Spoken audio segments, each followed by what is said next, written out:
Bom dia, irmãos.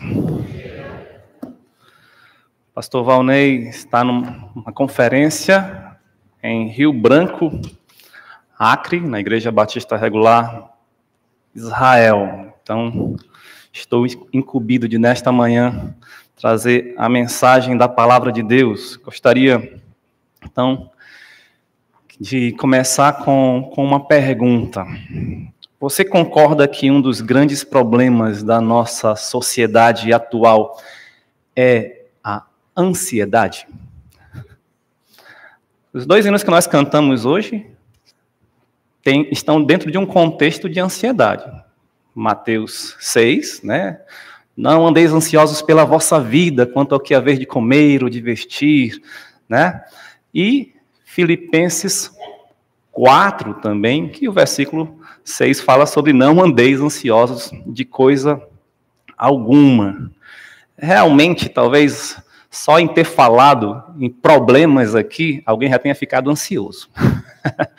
Isso é muito comum. Ansiedade é um estado emotivo caracterizado por insegurança, um sentimento de insegurança, inquietação, preocupação e, por que não dizer, impaciência, né? Você está com um desejo de algo que não está sendo realizado, então você fica impaciente. Isso pode revelar, de certa forma, ídolos no coração.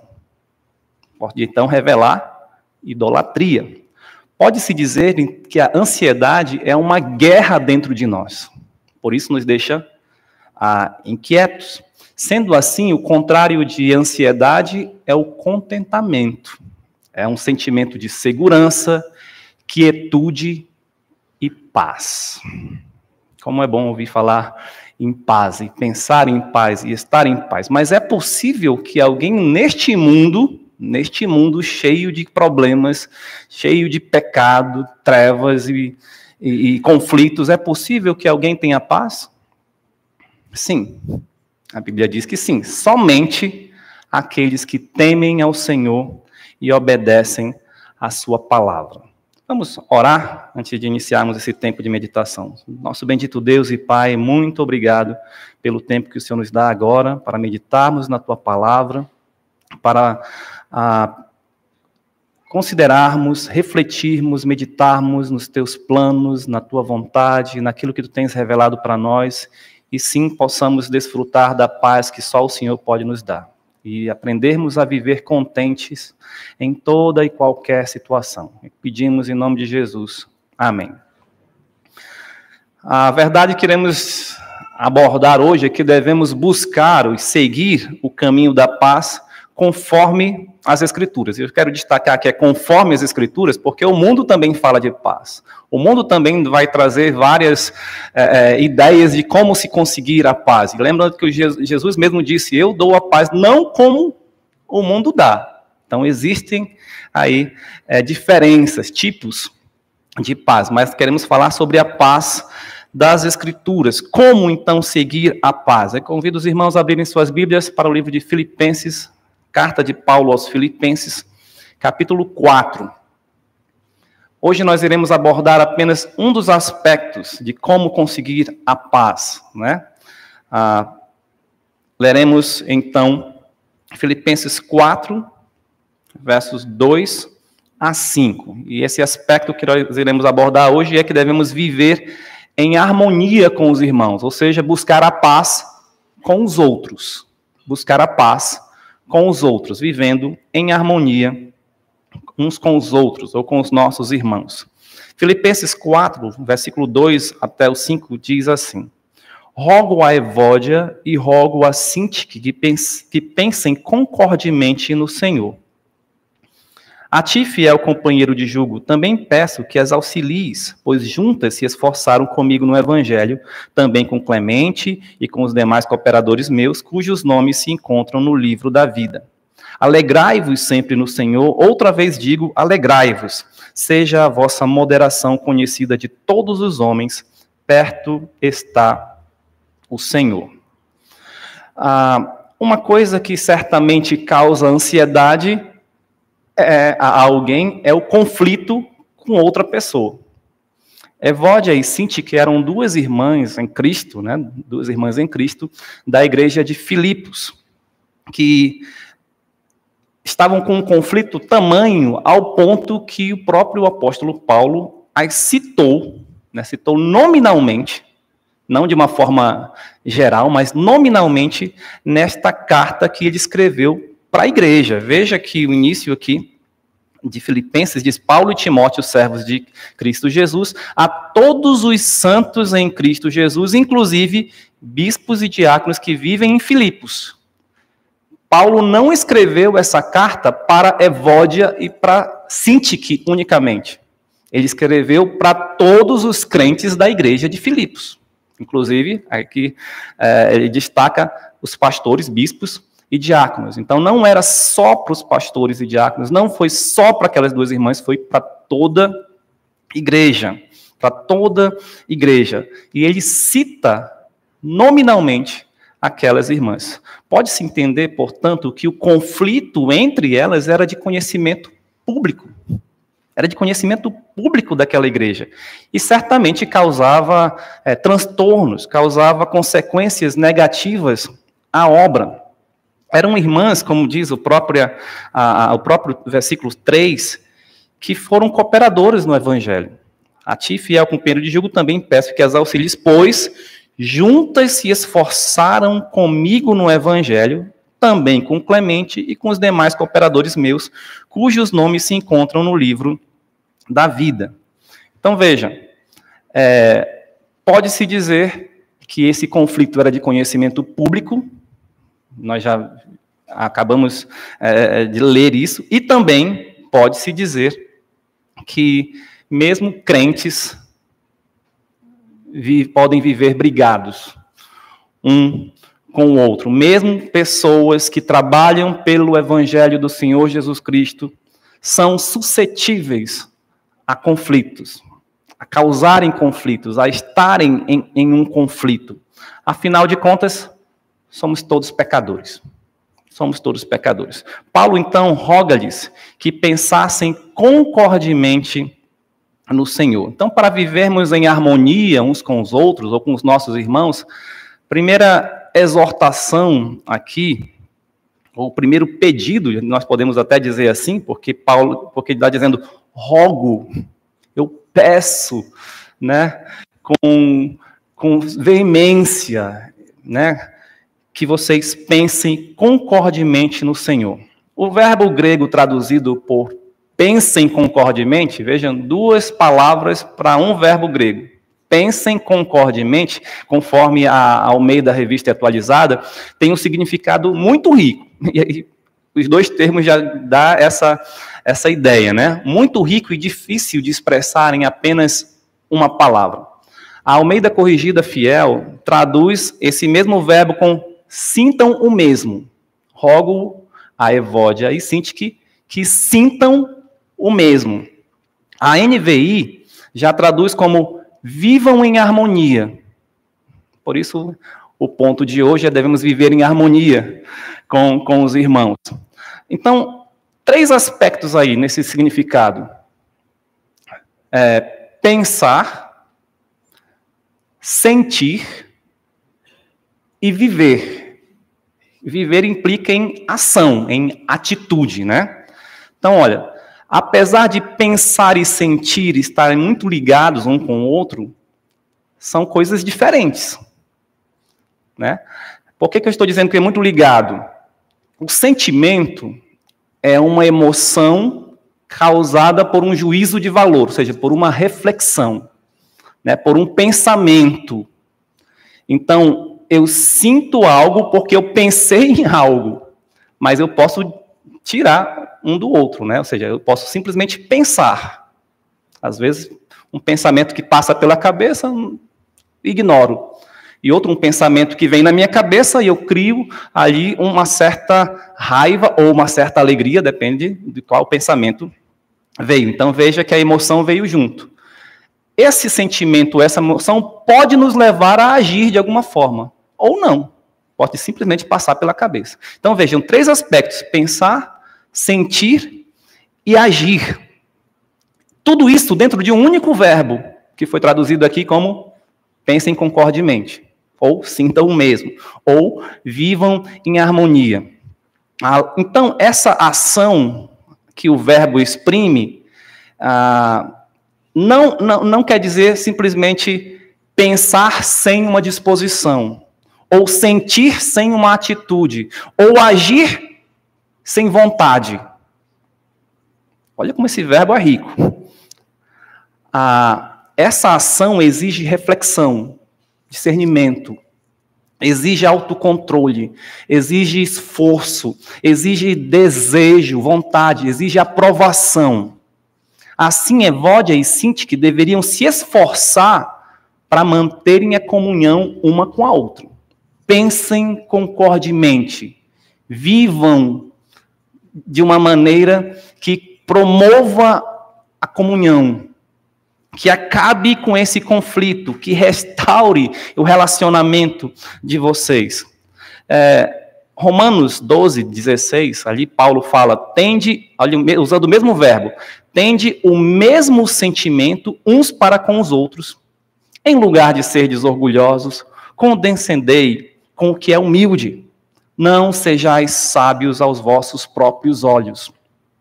Então, nesse contexto aqui, você percebe que pensar o mesmo, ou ter o mesmo sentimento, no contexto de Romanos 12, 16, é totalmente oposto a ser orgulhoso e a ser sábio aos próprios olhos. É isso? Em lugar de ser desorgulhosos, pensem o mesmo. Logo, pensar o mesmo aqui tem a ver com ser humilde. Não se considerar superior ao outro. Opa, isso é muito parecido com o que Paulo fala na carta de Filipenses, não é? Não, deixa eu ir lá para o versículo. Olha só. Versículo 3 do capítulo 2. Nada façais por partidarismo ou vanglória, ou orgulho, ou um partido, seguir um partido apenas, mas por humildade, considerando cada um os outros superiores a si mesmo. Considerando cada um os outros superiores a si mesmo.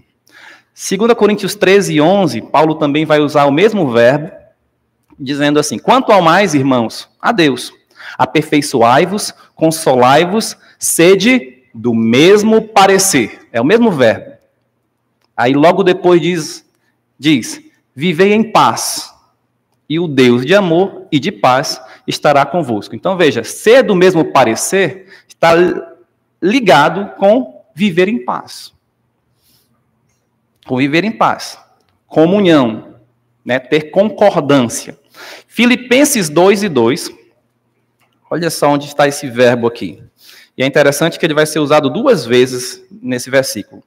Completai a minha alegria de modo que penseis a mesma coisa, tenhais o mesmo amor, sejais unidos de alma, tendo o mesmo sentimento. Veja aqui que parece que tem um parêntese, né? O primeiro parêntese aqui é penseis a mesma coisa. Aí o que está dentro do parêntese? Tenhais o mesmo amor, sejais unidos de alma, e aí fecha o parêntese com tendo o mesmo sentimento, que é o mesmo verbo do penseis a mesma coisa. Então, dentro disso aí, de pensar concordemente, tem humildade, tem paz, tem amor, ou mesmo amor, e união, ser unidos de alma. Deve ficar claro que pensar concordemente, conforme nós estamos estudando aqui, é concordar com aquilo que se pensa. Eu devo concordar com a paz, eu devo concordar com o amor, eu devo concordar com a humildade, né? Eu devo concordar com a união de alma e discordar de tudo aquilo que é contrário a isso. Esse é o pensamento que vai levar a uma ação concreta. Não é simplesmente pensar, mas é pensar para agir. Filipenses 3 e 9, por exemplo, dá um exemplo, dá aqui uma declaração negativa.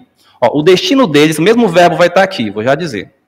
O destino deles é a perdição, o Deus deles é o ventre, e a glória deles está na sua infâmia, visto que só se preocupam, esse é o verbo, com coisas terrenas. Eles só concordam, eles só aprovam as coisas terrenas. Esse é o exemplo negativo. Por isso que eu estou dizendo que esse verbo tem a ver com uma concordância. Eu preciso aprovar aquilo que eu estou pensando e querendo fazer.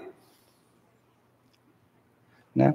Então, pensar nas coisas terrenas é um problema.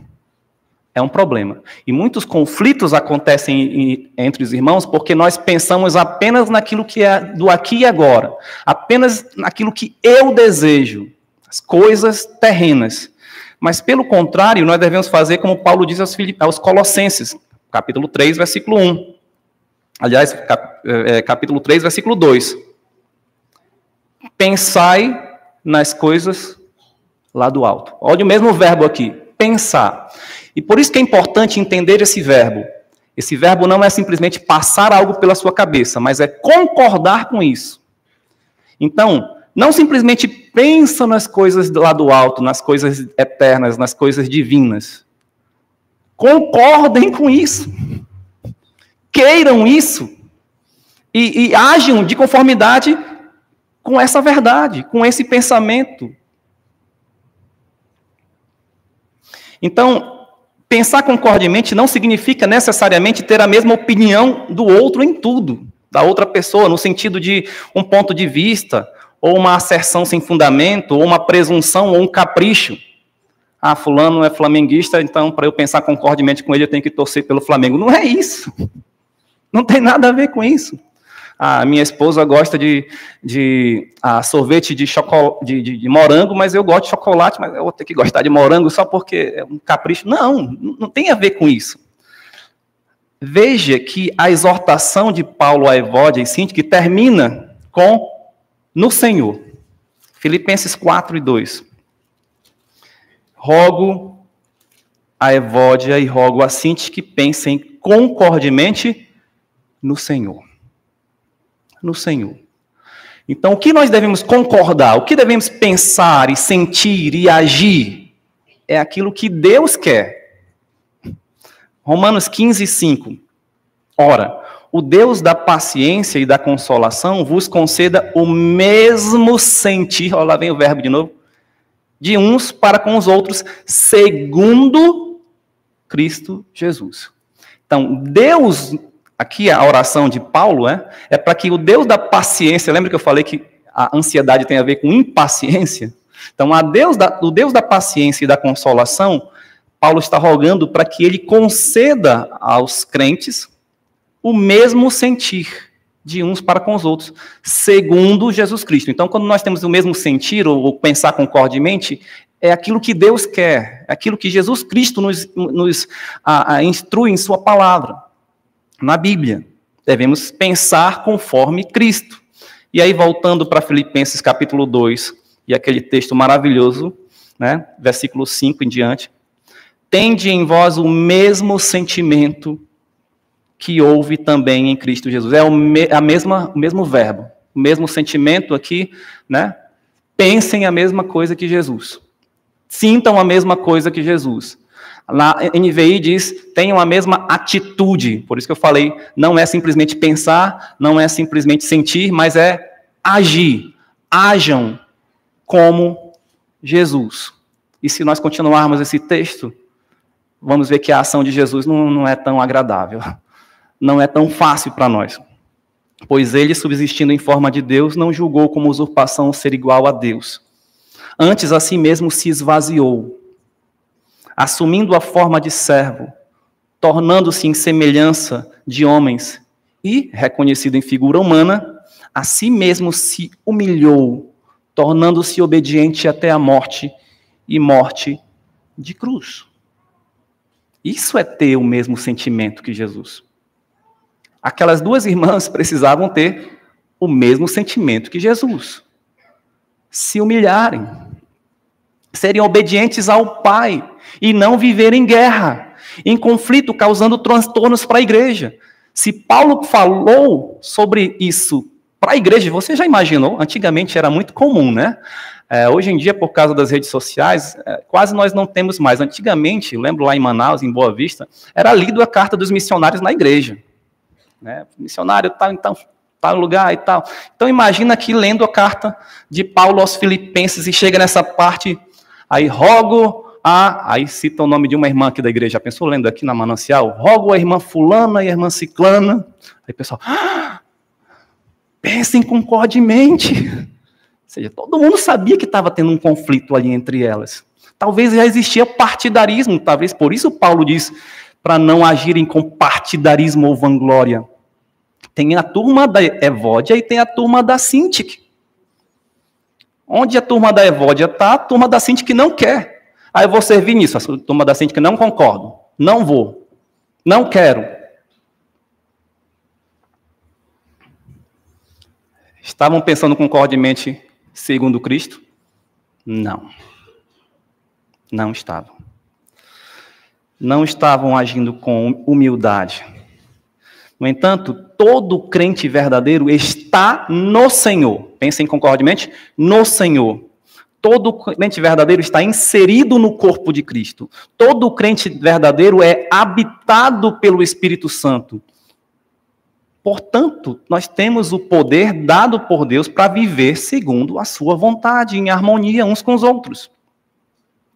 Porém, temos que obedecê-lo. Nós sabemos o que Deus quer. Se nós estudamos a Bíblia, nós sabemos. Então, o que temos que fazer? Obedecer. Evódia e Sintique estavam em conflito e, por isso, em desobediência a Deus. Como salvas, estavam no Senhor, mas como servas, estavam fora da vontade divina, porque não eram obedientes. Então, como pessoas distintas e pecadoras podem pensar concordemente? Ou iriam pensar concordemente? Todos nós somos uns diferentes dos outros. Temos as nossas opiniões, os nossos desejos, as nossas vontades distintas uns dos outros. E somos pecadores. Como vamos pensar concordemente com o outro irmão? Pensando e agindo como Cristo. Quem nos une? Cristo. Cristo nos une. Por isso nós devemos deixar os nossos próprios pensamentos e pensar concordemente no Senhor. Às vezes virão aquelas tentações, aqueles pensamentos, aquelas maquinações diabólicas ou pecaminosas mesmo. Não gosto do irmão porque ele fez isso. Eu estou com raiva de fulano porque ele fez isso. Deixe esse pensamento e pense concordemente no Senhor, para que possamos viver em paz, para que possamos viver em harmonia com os nossos irmãos. Também para viver em harmonia com os nossos irmãos, nós temos aí mais uma exortação, Filipenses 4, aliás, mais uma recomendação aqui, né? Filipenses 4:3. A ti, fiel companheiro de jugo, também peço que as auxilies, pois juntas se esforçaram comigo no Evangelho, também com Clemente e com os demais cooperadores meus, cujos nomes se encontram no livro da vida. Paulo, então, a seguir, pede a um irmão fiel da igreja, não é dito o nome dele aqui, alguns até acreditam que fiel companheiro seja o nome, que seria, em grego, sísig, ou súzigo, alguma coisa nesse sentido. Outros acham que pode ter sido, Paulo estava falando ao próprio Epafrodito, que foi quem levou a carta. Não sabemos. Mas, uma coisa nós sabemos, era um fiel companheiro. Era um fiel companheiro de ministério, né? A ti, fiel companheiro de jugo, também peço que as auxilies. Então, a ideia é que ele auxiliasse aquelas irmãs, esse fiel companheiro, na restauração da comunhão entre elas. Então, além do esforço pessoal que as partes conflitantes deviam ter para restaurar a comunhão, muitas vezes é necessário o auxílio de um mediador pacificador para a resolução do conflito. Quando você está com tanta mágoa e rancor no coração que você não consegue perdoar, entenda, busque ajuda. Busque ajuda. Nesse caso, salienta-se a importância da igreja. Quem vai auxiliar um crente diante de um problema ou diante de um conflito? Vai ser quem? Outro crente. Às vezes você vai procurar um amigo do seu trabalho, descrente. Às vezes vai procurar aí um vizinho, descrente. Até um parente seu, descrente. O que ele vai dizer para você? Faça isso mesmo. Revide. Ele não merece isso. É assim. A esposa está com problema, a esposa crente com conflito com o marido, vai procurar auxílio, conselho com uma amiga descrente. O que a amiga descrente vai dizer? Se divorcia. Siga o seu coração. Seja feliz. Se você está infeliz com esse homem aí, procure outro. Tem outros aí, não sei se tem ainda outros melhores, mas procure outro. Não. Quem ajuda um crente num conflito é outro crente. Por isso também o crente que está em conflito ou ansioso não deve se isolar ou se afastar da igreja, que é o que acontece muitas vezes. O crente está brigado com outro, o que ele faz? Vou sair da igreja. Resolvo o meu problema. Não resolve, não. Vai levar o problema para outra igreja. Vou ficar na mesma igreja, mas não vou falar com fulano. Não vou falar com ninguém sobre isso. Irmãos, eu sei de casos antigos, é claro, né? Casos antigos de outros lugares. Não pensem que é daqui da Manancial. De outros lugares. De irmãos que passaram meses ou até anos sem se falarem dentro da mesma igreja. Porque não quiseram buscar ajuda, porque não quiseram ouvir conselhos, porque não quiseram quebrar o seu orgulho, porque talvez algum irmão da igreja nunca chegou e foi lá ajudar. Então, a pessoa não pode se afastar da igreja. Pelo contrário, deve buscar ajuda. O que diz Jesus lá no Evangelho de Mateus, capítulo 18? Versículos 15 a 17. Se teu irmão pecar contra ti, vai arguí-lo entre ti e ele só. Se ele te ouvir, ganhaste a teu irmão. Bom, isso aqui, primeiro passo. Segundo, versículo 16. Se, porém, não te ouvir, toma ainda contigo uma ou duas testemunhas, para que, pelo depoimento de 2 ou 3 testemunhas, toda palavra se estabeleça. É claro que essas testemunhas fazem parte da igreja. Então, aqui é ajuda, auxílio, um mediador, 2 mediadores. Terceiro, se ele não os atender, dize-o à igreja, ou seja, agora a assembleia completa. E se recusar a ouvir também a igreja, considera-o como gentio publicano. Então, não vou passar para essa parte do gentio publicano, mas o que eu quero destacar aqui existem passos que indicam que nós devemos buscar auxílio dos irmãos. Busque de 1 ou 2 primeiro, 2 ou 3, né, na verdade, que ele fala, e depois da igreja toda. Não se isole, não se afaste. Né? E essa pessoa também deve estar disposta a receber a exortação necessária de um irmão. Talvez Evódia e Sintique pensassem, agora vamos ver o que Paulo vai falar sobre esse problema. Né? Talvez Paulo vai ficar a meu favor e vai dizer, olha, Sintique, perdoe o fulano, ou então você errou contra fulano, contra Evódia. Olha, Evódia, você fez o que era mal contra Sintique. Peça perdão, você está errado. Não houve isso. Paulo disse, pensem concordemente. Paulo não tomou partido. Então, aqui, quando um irmão está em conflito com outro, o que nós devemos fazer? Não tomar partido de um irmão. Às vezes é a fofoca e vem aquela coisa complicada. Aí começa a causar focos de bolhas, né, dentro da igreja, divisões. Não. Seja um pacificador. Fale com outro irmão da forma branda, com amor, Da mesma forma, os irmãos da igreja que sabem do conflito não podem ficar indiferentes. Gálatas, Paulo fala aos Gálatas, capítulo 6, versículo 1. Irmãos, se alguém for surpreendido em alguma falta, vós que sois espirituais, corrigi-o com espírito de brandura e guarda-te para que não sejas também tentado. Então, se tem alguém que tem um problema aqui, vá lá e corrija, exorte, com brandura, com amor, pois nós somos um corpo, somos membros uns dos outros.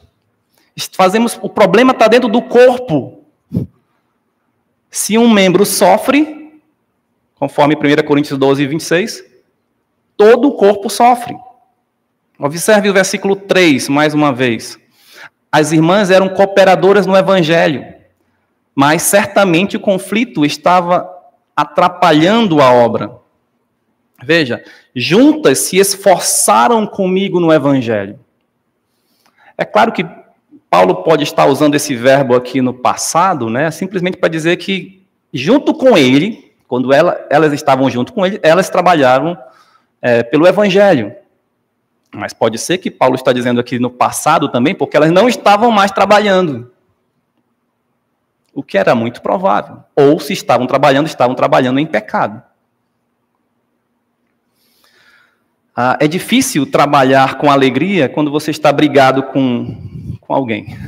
Não é mesmo? Jesus fala ali no Sermão da Montanha, nas bem-aventuranças.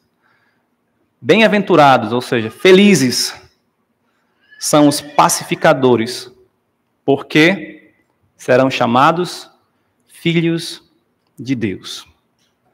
Então, a tristeza vem por causa da briga, a ansiedade vem por causa do conflito, mas Deus pode nos conceder alegria com a paz, com a pacificação. Paulo deu um grande exemplo no caso de Onésimo. Ele foi um pacificador. Onésimo foi servo de Filemão. Onésimo provavelmente furtou algo, fez alguma coisa contra Filemão e por isso fugiu, foi preso. Paulo estava preso, evangelizou Onésimo. Onésimo creu no Senhor Jesus Cristo. Paulo então disciplinou ou doutrinou, né, Onésimo, e quando ele pôde ser solto, né, Onésimo, Paulo o mandou de volta à casa de Filemão e o recomendou. É interessante, eu não vou ler Filemão aqui, mas é muito interessante todos os argumentos que Paulo usa. Ele diz, recebe o meu filho Onésimo como a mim mesmo. Se porventura ele tenha, né, tirado alguma coisa de você, coloca na minha conta. Veja, Paulo não está obrigando, de certa forma, simplesmente com autoridade, embora ele pudesse fazer isso. Mas ele estava mostrando de forma branda e pacífica, trabalhando ali no coração de Filemão, para que ele pudesse receber Onésimo. E é como nós devemos agir também, como pacificadores. Os filhos de Deus devem estimular uns aos outros ao amor e às boas obras, como diz Hebreus 10 e 24.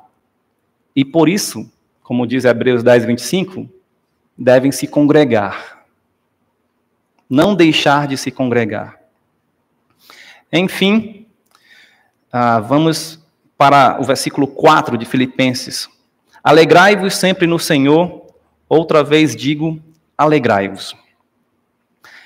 Essa exortação enfática, porque ela é repetida, né? Alegrai-vos sempre no Senhor. Outra vez digo, alegrai-vos.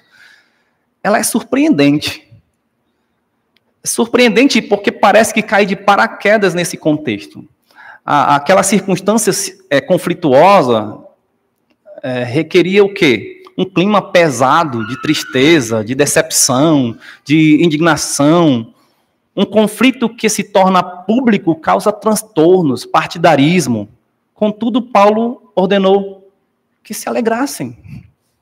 Sim, nós devemos reconhecer que na vida cristã é possível nos alegrarmos mesmo diante dos problemas, pois estamos no Senhor. Temos a alegria da salvação. A sua graça nos basta. Cristo é a nossa satisfação. Nada deve encobrir esses fatos. Nada. Sempre devemos nos alegrar no Senhor, assim como também sempre devemos ser gratos. Em tudo. Em tudo dai graças, né? Evódia e Sintique deveriam rejeitar a tristeza do conflito e desfrutar somente da alegria da comunhão com Deus. Mas para isso era-lhes necessário restabelecer a comunhão uma com a outra. Lembre-se de Mateus 5, 23 e 24. Mateus 5, 23 e 24. Se, pois, ao trazeres ao altar a tua oferta, ali te lembrares de que teu irmão tem alguma coisa contra ti, deixa perante o altar a tua oferta, vai primeiro reconciliar-te com teu irmão, e então, voltando, faze a tua oferta. Essas irmãs estavam na igreja, provavelmente estavam ali para adorar, cantar louvores, ouvir a pregação, entregar suas ofertas financeiras, né? Quando Jesus fala aqui de levar a oferta, ainda estava pensando na questão do próprio sacrifício. Mas hoje a nossa oferta não é mais esse sacrifício de um animal, mas através do nosso serviço, do nosso louvor, da nossa entrega total a Ele. Aquelas irmãs que eram cooperadoras no Evangelho, possivelmente ainda estavam servindo na igreja em alguma área. Agora imagina, essas eram as ofertas delas, mas elas estavam brigadas uma com a outra. Jesus diz aqui, se está perante o altar e te lembrares que o teu irmão tem alguma coisa contra ti, vai primeiro se reconciliar com o teu irmão. Ou seja, aquela alegria do momento da adoração foi perdida por causa do conflito. A pessoa não pode ficar indiferente por causa de um conflito, ou em meio a um conflito, e adorando a Deus ao mesmo tempo. Não pode, vai resolver isso primeiro. Estar alegre é um dever contínuo do cristão. Portanto, devemos nos esforçar para cumprirmos esse mandamento. Alegrai-vos, é uma ordem. Alegrai-vos sempre. Sempre no Senhor. Outra vez digo, alegrai-vos. 1 Tessalonicenses 5 e 18, aliás, 16, diz, regozijai-vos sempre. Paulo gosta de repetir essa ordem. Por quê? Porque é um dever do cristão. Paulo estava preso e atribulado, mas escreveu essa carta que por muitos é chamada de a carta da alegria, na qual ele fala nominalmente ou verbalmente 14 vezes. E até hoje essa carta nos conforta e nos anima. Sabe a música Nisso Pensai, baseado aqui nesse trecho de Filipenses 4? Em 2020, nós gravamos e colocamos no canal da igreja essa música. Essa foi uma das músicas mais ouvidas na época da pandemia. Por que será? Porque a mensagem dela conforta os corações ansiosos e preocupados. Conforta. Tu me susterás foi outra. Por quê? Porque nesse momento nós pedimos a ajuda de Deus. Nós queremos que Deus nos sustente, porque estamos ansiosos. Como ter alegria se estamos ansiosos? Ansiosos é falta de alegria, é preocupação, é inquietação, é agonia, é impaciência. Mas Jesus diz, aliás, Paulo, alegrai-vos sempre no Senhor. Aquele Paulo que em Filipos foi açoitado e preso a um tronco e à meia-noite estava fazendo o quê? Orando e cantando louvores.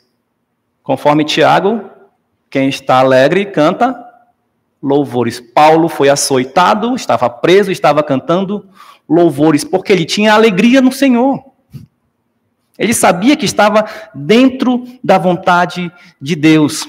Lembremos-nos sempre, quem nos alegra é o Senhor Jesus Cristo. mas só iremos nos alegrar nele se conhecermos a ele e os seus planos. 1 Tessalonicenses, eu vou terminar só com alguns textos aqui. 1 Tessalonicenses 4, 13 a 18. Não queremos, porém, irmãos, que sejais ignorantes com respeito aos que dormem, para não vos entristecerdes como os demais, que não têm esperança. Pois se cremos que Jesus morreu e ressuscitou, assim também Deus, mediante Jesus, trará em sua companhia os que dormem. Ora, ainda vos declaramos, por palavra do Senhor, isto: nós, os vivos, os que ficarmos até a vinda do Senhor, de modo algum precederemos os que dormem. Porquanto o Senhor mesmo, dada a sua palavra de ordem, ouvida a voz do arcanjo, ressoada a trombeta de Deus, descerá dos céus, e os mortos em Cristo ressuscitarão primeiro. Depois nós, os vivos, os que ficarmos, seremos arrebatados juntamente com eles, entre nuvens para o encontro do Senhor nos ares, e assim estaremos para sempre com o Senhor. Consolai-vos, pois, uns aos outros com estas palavras. Por que eles poderiam ser consolados? Porque conheciam o plano de Deus. Eles estavam tristes, ansiosos e preocupados porque eles estavam passando por perseguição e pensavam: nós já estamos na tribulação, nós estamos perdidos. Ou o que será daqueles que já morreram? E aí, Paulo relata aqui o plano de Deus e diz: consolai-vos. Em outras palavras, eu poderia dizer: alegrai-vos com essas palavras. Sim, haverá tribulação, haverá, aliás, a perseguição, o sofrimento, mas isso faz parte do plano de Deus. Consolem uns aos outros com essas palavras. João, capítulo 16.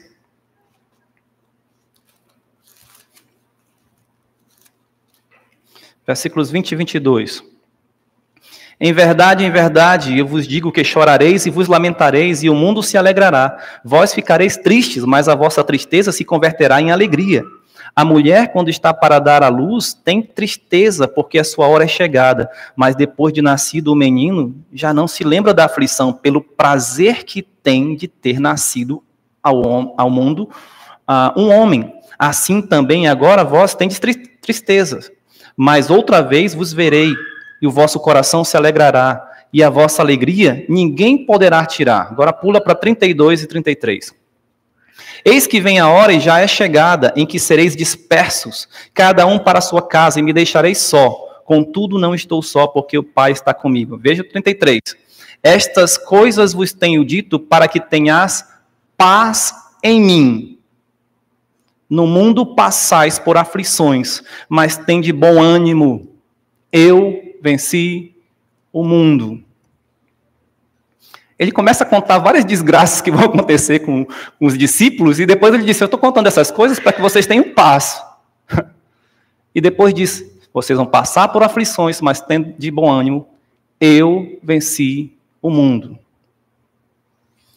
Não sei quantos aqui sabem jogar xadrez. É um jogo de estratégia. Às vezes, um bom jogador, pensando aqui numa jogada para alcançar a vitória, é necessário fazer um sacrifício. E, de certa forma, ele consegue enganar o seu adversário, porque ele entrega propositalmente uma peça que para o outro parece ser muito importante. Por exemplo, ele entregou a dama, a rainha, como você queira chamar. E o adversário: opa, ganhei o jogo, porque a dama é muito poderosa. E aí, aquele jogador perde algumas peças. Perde o peão, alguns peões, pode perder o cavalo, pode perder o bispo, pode perder a torre, que também é uma outra peça poderosa, mas ele está indo para o xeque-mate. Aquele sacrifício não faz ele ficar triste. O jogador sabe o que está fazendo. Eu vou entregar essa peça para ganhar o jogo. Quem é o jogador é Deus. Nós somos as peças. As peças não sabem o que está acontecendo em tudo. Às vezes Deus faz um lance que, para nós, perdemos o jogo. Mas Deus sabe porque Ele sabe todas as coisas e planejou tudo, que a vitória está perto. Ele conta aqui todas as coisas para os seus discípulos. Olha, vai acontecer isso, vocês vão ser perseguidos, vocês vão sofrer, mas a vitória está perto. Eu já venci. Alegrai-vos. Então, quando acontecer as desgraças nesse mundo, nós temos duas opções. Uma, ficar tristes, porque nós só estamos pensando nas coisas dessa terra. E outra, se conhecermos os planos de Deus, uau! É o Senhor que está agindo. A vitória está perto. Como eu falei, vou terminar aqui, nosso tempo já se esgotou, mas voltando para Filipenses, final do versículo 5, perto está o Senhor. Ele está no controle de todas as coisas. No final, quando Ele vier, tudo vai ser resolvido. Mesmo que diante da nossa vida não se resolvam as nossas situações, tudo vai ser resolvido. Por isso, devemos buscar a paz uns com os outros. Não devemos buscar os nossos próprios interesses, mas pensar concordemente no Senhor e nos alegrar. Nos alegrar, porque Ele é soberano, Ele é nosso Salvador e tudo está no seu controle. Amém? Nosso bendito Deus e Pai, muito obrigado, porque o Senhor é bom e a Tua misericórdia dura para sempre. Nos ajuda a descansar no Senhor, a esperar pelo Senhor e a não andarmos ansiosos. E também, se estivermos em conflito com alguém, logo resolvermos, buscarmos a pacificação, pensando concordemente no Senhor e nos alegrando, porque o Senhor é Deus. Tudo isso nós te oramos em nome de Jesus. Amém. Deus abençoe. Então, até mais tarde, para mais uma vez cultuarmos ao Senhor.